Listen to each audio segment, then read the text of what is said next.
മർക്കോസ് സുവിശേഷം 14-ാം അധ്യായത്തിന്റെ 34-35 വാക്യങ്ങൾ ഒരാൾക്ക് ശബ്ദമുയർത്തി വായിക്കാം. ഇവിടെ യേശു കർത്താവ്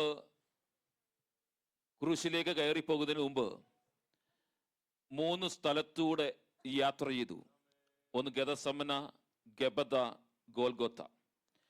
നമ്മൾ വായിച്ച മർക്കോസ് സുവിശേഷം 14-ാം അധ്യായത്തിന്റെ 34 മുതൽ അല്ലെങ്കിൽ അതിന് മുകളിലോട്ടുള്ള വാക്യങ്ങൾക്ക് വായിച്ചു വരുമ്പോൾ ഗെതസമനയിലേക്ക് ചെല്ലുന്ന, പ്രാർത്ഥിക്കുവാൻ വേണ്ടി ചെല്ലുന്ന ഒരു യേശു കർത്താവിനെ നമുക്ക് ആ വാക്യങ്ങളിലൂടെ കാണുവാൻ കഴിയുന്നു. നല്ലൊരു പെസഹ ആചരിച്ചതിന് ശേഷം തൻ്റെ മുൻപിൽ കടന്നു വരുന്ന പ്രതിസന്ധിയെ, ക്രൂശീകരണത്തെ മുന്നിൽ കണ്ടുകൊണ്ട് യേശു ആ ഗെതസമനയിലേക്ക് ചെല്ലുകയാണ്. ആ ഗെതസമനയിലേക്ക് ചെല്ലുമ്പോൾ ഒരു മനുഷ്യ ജീവിതത്തിനകത്ത് അനുഭവിക്കുന്ന സകല വേദനകളും ഭാരങ്ങളും, ഈ ലോകത്തിൽ തൻ്റെ സഹോദരങ്ങൾ ഇനി അനുഭവിക്കുവാൻ പോകുന്ന വേദനകളും യേശു കർത്താവ് തൻ്റെ സ്വന്തം ശരീരത്തിനകത്ത് അനുഭവിക്കുന്നതായിട്ട് നമുക്കവിടെ കാണുവാൻ കഴിയും. 8 ശിഷ്യന്മാരെ ഗെതസമനയുടെ വാതിക്കൽ നിർത്തിയതിനു ശേഷം 3 ശിഷ്യന്മാരുമായി ഗെതസമനയിലകത്തേക്ക് കടന്നു പോകുന്ന യേശു കർത്താവ് അവരെയും അവിടെ നിർത്തി അല്പം മുന്നോട്ട് ചെന്ന് ദൈവസന്നിധിയിൽ പ്രാർത്ഥിക്കുന്ന ഒരു യേശു കർത്താവിനെ നമുക്ക് അവിടെ കാണുവാൻ കഴിയുന്നു. എന്തിനു വേണ്ടി? പൗലോസ് അപ്പോസ്തലൻ പറയാണ്, 2 കൊരിന്ത്യർ ലേഖനം 5-ാം അധ്യായത്തിൽ 21-ാം വാക്യത്തിൽ ഇപ്രകാരമാണ് പറയുന്നത്: പാപം അറിയാത്തവനെ നാം അവനിൽ ദൈവത്തിന് നീതിയാകേണ്ടതിന് അവൻ നമുക്ക് വേണ്ടി പാപം ആക്കി. എന്തിനു വേണ്ടിയാണെന്നറിയാമോ? ഞാനും നിങ്ങളും ചെയ്തു പോകുന്ന തെറ്റുകൾക്ക് പരിഹാരം വരുത്തുവാൻ വേണ്ടി യേശു കർത്താവ് നമുക്ക് വേണ്ടി പാപം സ്വയം സ്വീകരിക്കുവാൻ ഇടവന്നു. ഈ ഗെതസമനയിലേക്ക് നമ്മുടെ ശ്രദ്ധയെ തിരിക്കുമ്പോൾ ഈ ഗെതസമന എന്ന് പറയുന്നത് വ്യാകുലത്തിന്റെ ഒരു സ്ഥലമാണ്. മത്തായി സുവിശേഷം 26-ാം അധ്യായത്തിന്റെ 37-ാം വാക്യത്തിൽ ഇപ്രകാരം പറയുന്നു: ഈ ശിഷ്യന്മാരുമായി കൂട്ടിക്കൊണ്ട് അതിദുഃഖിച്ചുകൊണ്ട് വ്യാകുലപ്പെട്ടും നിൽക്കുന്ന, പ്രാർത്ഥിക്കുന്ന ഒരു കർത്താവിനെ ഈ മത്തായി സുവിശേഷകൻ അവിടെ വിളിച്ചു പറയുന്നു. എന്തിനു വേണ്ടി?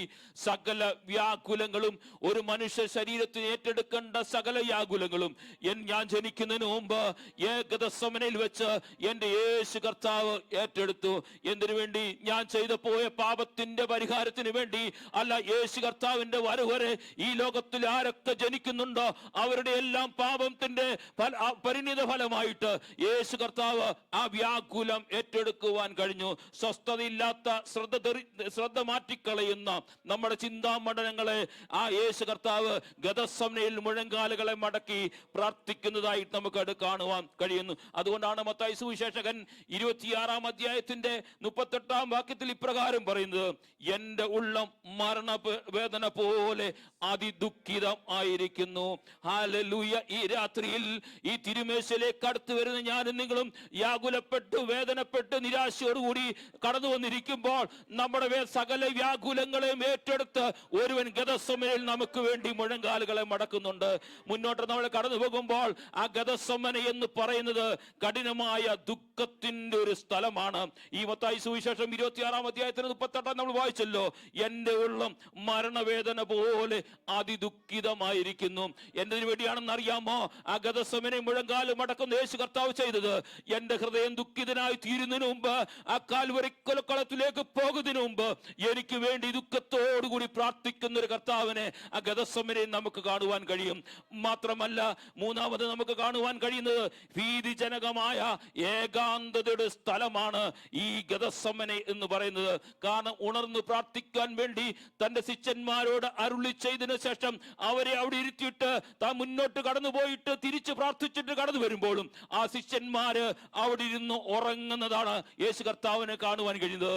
ഇന്നലെ വരെ അത്ഭുതങ്ങൾ കണ്ട്, ഇന്നലെ വരെ യേശു കർത്താവിനോട് നടന്ന്, ഇന്നലെ വരെ സകല കർത്താവിന്റെ കൂടെ നടക്കാമെന്ന് അരുളി ചെയ്തവരെല്ലാം അവിടെ ഗെതസമനയിലേക്ക് കടന്നു വന്ന് യേശു കർത്താവ് മുഴങ്കാലുകളെ മടക്കുമ്പോൾ അവനോടൊപ്പം ഇരുന്ന് പ്രാർത്ഥിക്കുവാൻ കഴിയാതിരിക്കുന്ന ഒരു ശിഷ്യന്മാരെ കാണുമ്പോൾ ആ ഏകാന്തത അനുഭവിച്ചുകൊണ്ട്, ആ മരണവേദന സ്വയം ഏറ്റെടുത്തുകൊണ്ട് കർത്താവിന്റെ സന്നിധിയിൽ നിലവിളി വിളിക്കുന്ന ഒരു യേശു കർത്താവിനെ അവിടെ കാണുവാൻ കഴിയുന്നുണ്ട്.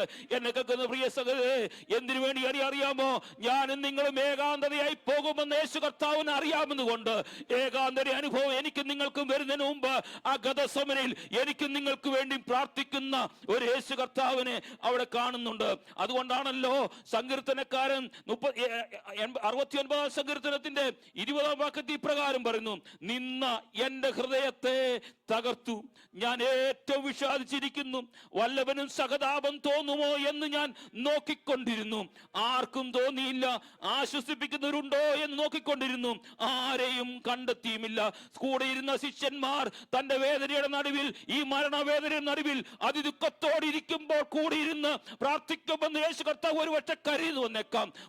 ആരെയും അവിടെ കണ്ടില്ല. ഏകാന്തത മാത്രമേ കാണുവാൻ കഴിഞ്ഞുള്ളൂ. എനിക്കൊക്കെ പ്രിയ സഹോദരൻ, എന്തിനു വേണ്ടി? ഞാനും നിങ്ങളും ഏകാന്തനായി പോകുന്നതിന് മുമ്പ്, ഒറ്റപ്പെടുന്നതിന് മുമ്പ് നമുക്ക് വേണ്ടി ഗതസമയിൽ നമുക്ക് വേണ്ടി പ്രാർത്ഥിക്കുന്ന ഒരു യേശു കർത്താവ്. മാത്രമല്ല, പ്രാണവേദന നിറഞ്ഞൊരു സ്ഥലമാണ് ഈ ഗതസമന എന്ന് പറയുന്നത്. അതുകൊണ്ടാണല്ലോ ലൂക്കോസ് സുവിശേഷകൻ ഇപ്രകാരം എഴുതിയിരിക്കുന്നത്. 22-ാം അധ്യായത്തിന്റെ 44-ാം വാക്യത്തിൽ ഇപ്രകാരം എഴുതിയിരിക്കുന്നു: പിന്നെയും അവർ പ്രാണവേദനയിലായി അതിശ്രദ്ധയോട് പ്രാർത്ഥിച്ചു.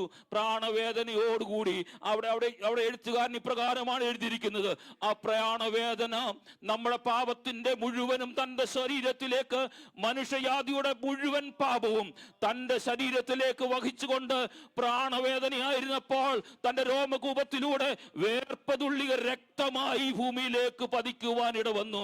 എന്തിനു വേണ്ടി? ഞാനും നിങ്ങളും ചെയ്തു പോയ പാപത്തിന്റെ പരിഹാരത്തിന് വേണ്ടി. മനുഷ്യൻ ദൈവത്തിൽ നിന്ന് അകന്നുപോയി കഴിഞ്ഞപ്പോൾ അവനെ നിത്യതയിലേക്ക് അടുപ്പിക്കുവാൻ വേണ്ടി അവൻ ആ കാൽവരി ക്രൂശിലേക്ക് അടുത്തു വരുന്നതായി നമുക്ക് കാണുവാൻ കഴിയുന്നുണ്ട്. അങ്ങനെയാണെങ്കിൽ ഈ രാത്രികാലം ആ ദൈവകരങ്ങളിലേക്ക് ഒന്ന് സമർപ്പിക്കുവാൻ കഴിയുമോ? മാത്രമല്ല, ഗതസമന എന്ന് പറയുന്നത് ഒരു സമ്പൂർണത്തിന്റെ ത്യാഗത്തിന്റെ സ്ഥലമാണ്. സമ്പൂർണമായി സമർപ്പിക്കുന്ന ഒരു സ്ഥലമാണ്. നമ്മുടെ സമർപ്പണത്തിന്റെ സ്ഥലമായി തീരണം ദൈവസഭ എന്ന് പറയുന്നത്. അതുകൊണ്ടാണ് മത്തായി സുവിശേഷകൻ 26-ാം അധ്യായത്തിന്റെ 39-ാം വാക്യത്തിൽ ഇപ്രകാരം പറയുന്നു: യേശു കർത്താവ് പ്രാർത്ഥിക്കുന്ന ഒരു പ്രാർത്ഥനയാണ്. പിന്നെയും അവൻ അല്പം മുൻപോട്ട് ചെന്നിട്ട് കവിണ്ണു വീണു: പിതാവേ, കഴിയുമെങ്കിൽ ഈ പാനപാത്രം എങ്കിൽ നീക്കണമേ. അവിടെ പിന്നെയും യേശു കർത്താവ് പറയുന്നൊരു വാക്കുണ്ട്: എങ്കിലും ഞാൻ ഇച്ഛിക്കുന്നത് പോലെയല്ല, നീ ഇച്ഛിക്കും പോലെയാകട്ടെ എന്ന് പ്രാർത്ഥിച്ചു. ദൈവഹിതത്തിനു വേണ്ടി പ്രാർത്ഥിക്കുന്ന ഒരു യേശു കർത്താവിനെ.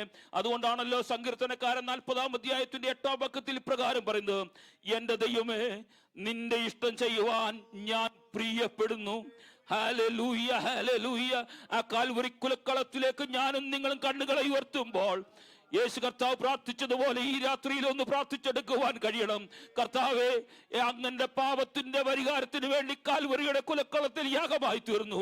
ഞാൻ ഈ ലോകത്ത് ജീവിക്കുന്നത്, ഞാൻ ഈ ലോകത്തിൽ ചിന്തിക്കുന്നത്, കർത്താവേ, അങ്ങയുടെ ഇഷ്ടം മാത്രമായി തീരണം, ആ ക്രൂശിലെ സ്നേഹം മാത്രമായി തീരണമെന്ന് ഈ രാത്രിയിലും ഒന്ന് ചേർന്ന് പറയുവാൻ കഴിയട്ടെ.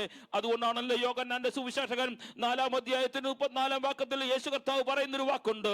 യേശു അവരോട് പറഞ്ഞത്: എന്നെ അയച്ചവന്റെ ഇഷ്ടം ചെയ്ത് അവന്റെ പ്രവൃത്തി തികക്കുന്നതാണ് എന്റെ ആഹാരം. യേശു കർത്താവ് ഈ ഭൂമിയിലേക്ക് കടന്നു വന്നത് നിത്യത നഷ്ടപ്പെട്ടു പോയ ആ മനുഷ്യ സമൂഹത്തെ അവന്റെ സ്വർഗത്തിലേക്ക് ആകർഷ്ടരാക്കുവാൻ വേണ്ടി ഈ ലോകത്തിലേക്ക് കടന്നു വന്നെങ്കിൽ ആ ദൈവസ്നേഹം ഈ രാത്രിയിലും എനിക്കും നിങ്ങൾക്കും ഒന്ന് അനുഭവിച്ചറിയാൻ കഴിയണം. ഒരു പാട്ടുകാരൻ ഇപ്രകാരമാണ് പറഞ്ഞിരിക്കുന്നത്. ആ പാട്ടിന്റെ ഈ രടികൾ ഇപ്രകാരമാണ്: മരണവും ശാപവും ഞങ്ങളുടെ പാനപാത്രത്തിൽ ഉണ്ടായിരുന്നു. ഓ കർത്താവേ, ആ പാനപാത്രം നിനക്ക് നിറഞ്ഞിരുന്നു, എന്നാൽ അങ്ങ് അതിന്റെ അവസാന തുള്ളിയും കുടിച്ചു തീർത്തു. എന്നാൽ അതിലൊരു തുള്ളി പോലും എനിക്ക് വേണ്ടി അങ്ങ് ശേഷിപ്പിച്ചില്ല എന്ന് ആ ഭക്തൻ പാടി കർത്താവിനെ ആരാധിച്ചു. നമ്മുടെ പാപവും നമ്മുടെ ശാപവും സകലവും ആ കാൽവറിയുടെ കുലക്കളത്തിൽ നമുക്ക് വേണ്ടി യാഗമായി തീർന്നു. അതിലൊരു തുള്ളി പോലും ശേഷിപ്പിക്കാതെ പാപത്തിൽ അകപ്പെട്ടു പോയ, പാപത്തിൽ മാലിന്യപ്പെട്ടു പോയ എന്നെയും നിങ്ങളെയും നരകത്തിന് യോഗ്യനായി, മരണത്തിന് യോഗ്യനായി തീർന്ന എന്നെയും നിങ്ങളെയും നിത്യ സന്തോഷത്തിലേക്കാക്കുവാൻ വേണ്ടി സകല പ്രാണവേദനയും സഹിച്ച ഒരു യേശു കർത്താവിനെ അവിടെ കാണുവാൻ കഴിയുന്നു. മാത്രമല്ല, ഗതസമനയിലേക്ക് ഞാനും നിങ്ങളും മുന്നോട്ട് കടന്നു വരുമ്പോൾ അവിടെ കാണുന്നത്, ഗതസമന എന്ന് പറയുന്നത് ഒരു സഹായത്തിന്റെ സ്ഥലമാണ്. ലൂക്കോസ് സുവിശേഷത്തിൽ 22-ാം അധ്യായത്തിന് 43-ാം വാക്യം ഇപ്രകാരം പറയുന്നു: അവനെ ശക്തിപ്പെടുത്തുവാൻ സ്വർഗത്തിൽ നിന്ന് ഒരു ദൂതൻ അവന് പ്രത്യക്ഷനായി. കാരണം എന്തറിയാമോ? ഈ ഗതസമനയിൽ നിന്ന് ഗോൽഗോത്തയിലേക്കുള്ള യാത്രയിൽ തന്റെ ശരീരം ക്ഷീണിച്ചു പോകാതിരിക്കുവാൻ, ഈ ലോകത്തിൽ ശരീരം അടിയറ്റവനായി മുന്നോട്ട് പോകുമ്പോൾ ശരീരം ക്ഷീണിക്കാതിരിപ്പാൻ ഒരു ദൂതനെ അവന് വേണ്ടി പ്രത്യക്ഷനാക്കി. എന്തിനു വേണ്ടി? ഗതസമനം നമ്മളെ കാണിക്കുന്നത്, നമ്മുടെ ക്രിസ്ത്യ ജീവിതത്തിനകത്ത് ഞാനും നിങ്ങൾ മുന്നോട്ട് പോകുമ്പോൾ ഒരു പക്ഷേ നിരാശപ്പെട്ടു പോയെന്ന് വന്നേക്കാം, ഒരു പക്ഷേ ഭാരപ്പെട്ടു പോയെന്ന് വന്നേക്കാം, രോഗം നമ്മളെ വിഴുങ്ങിയെന്ന് വന്നേക്കാം. പക്ഷേ അതിന് നടുവിലും ഞാനും നിങ്ങളും തകർന്നു പോകാത്ത എന്തെന്നറിയാമോ?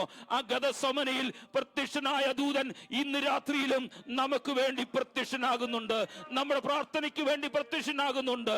അതുകൊണ്ട് ഈ കർത്താവിനെ ആരാധിക്കുവാൻ വേണ്ടി ഈ തിരുവശയിലേക്ക് അടുത്ത് വരുമ്പോൾ ഞാനും നിങ്ങളും സമർപ്പണത്തോടെ ഒന്ന് ദൈവസന്നിധിയിൽ സമർപ്പിക്കുവാൻ കഴിയട്ടെ. മാത്രമല്ല, ഈ ഗതസമന എന്ന് പറയുന്നത് ഒറ്റിക്കൊടുക്കുന്നതിന്റെ സ്ഥലമാണ്.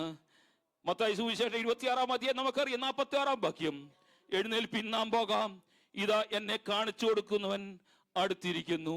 ഞാൻ നിങ്ങളും പലപ്പോഴും പലയിടത്തും പരാജയപ്പെട്ടെന്ന് വന്നേക്കാം, പലരും നമ്മളെ കാണിച്ചു കൊടുത്തു വന്നേക്കാം.